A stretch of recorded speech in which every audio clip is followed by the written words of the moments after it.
A 20-minute presentation became a 10-minute presentation, 5 minutes, and now about a 2-minute presentation. But the key point is this: it's now over to you. We've developed a discussion paper for you to have a look at on ATEC's future that'll be available on the website from next week in the members section. The discussion paper has 3 key parts. The first is around a series of mission statements. Why mission statements? Because the current corporate plan is understood by staff, it's understood by the board, but it's not really understood by our external stakeholders. I won't go through all of them, but the key one up there, to be a critical part of Australia's export tourism framework by harnessing the collective entrepreneurial efforts of our members and by adding value to their business and the inbound tourism industry. And Graham, you might just go quickly through the others. Punch through them.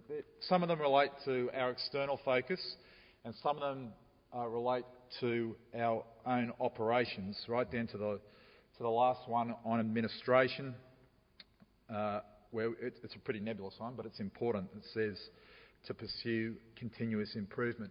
We're asking for your feedback on the whole of the document, but throughout the document we prompt you on some areas of specific understanding, where we need specific understanding of what you want. We also put at the front end of the document what we see as the key operating environment in which we, ATEC, and the tourism industry, but principally ATEC, are operating and what that means for us. And if we can go through those. Some of these issues have been discussed over the last 2 days. One of the key ones is the hidden, and this is not said in any aggressive way, but there is a hidden competition between ATEC and the taxpayer-funded bodies, TA and the STOs, and a lot of that relates to time management. Now, at the industry partners meeting way back on Tuesday, Russell Winniebank and ITO put an excellent analysis which showed just how much time we, when I say we, ATEC and all the taxpayer-funded bodies require of you. And I think it came to something like 70 days in terms of FMILs and workshops. The world is getting busier, you are more and more time poor, and we know that we have to respond to that. We then go through a series of areas that we think should have action, and there are 4 elements to those. There is a discussion around why we're discussing that particular area. There are some suggested actions, and I'll just put one up, the next slide, thanks Graham, to show some of those actions.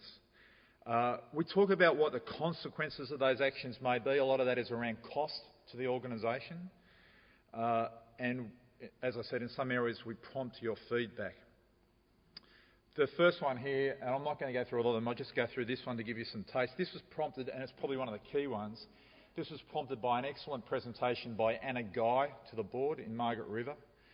And it is prompting ATEC, potentially, if you agree, to go down a very concerted path in education, both in mentoring younger people in the industry, putting an educational structure around inbound tourism with the aim of keeping younger people in our industry.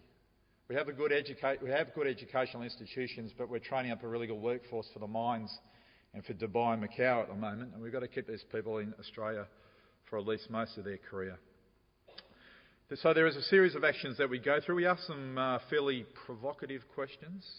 For instance, in relation to distribution, I don't know if Penny or Chinsey are in the room at the moment, but we actually ask you for feedback on whether or not we should have foreign non-voting members of ATEC and maybe even wholesalers. Why? And there was a pretty robust debate around the board on this, but because distribution models are consolidating and coming together, Gary probably gets an approach once a month from some sort of offshore company wanting to sell products to ATEC or being involved. The wholesalers really just want it for information purposes, but it's provocative. We concentrate on the fact that you guys are time poor and how we can, for instance, in communications, get things sharper. We talk about some of our web platforms. Branches, a really important part, and a lot of discussion around branches. One of the key questions we ask is whether or not through state-based companies, whether or not we can have corporate partners just for branches. to provide them with more financial autonomy and therefore allow them to innovate more. We talk about things, again, coming back to the time poorness of the industry, whether or not we should have biannual familials and workshops. So there's a lot of questions raised. Some of them are provocative. There's a few of them there as we scroll through. As I said, the discussion paper will be available from next week. Responses by the end of May. I've already said to the branch chairs and to the branch managers that John, myself and Gary are happy to come to committee meetings or to any of the functions you have through May to discuss these issues further. Your feedback will then come back to the board and will form part of the new strategic plan going forward in the next financial year. Thank you.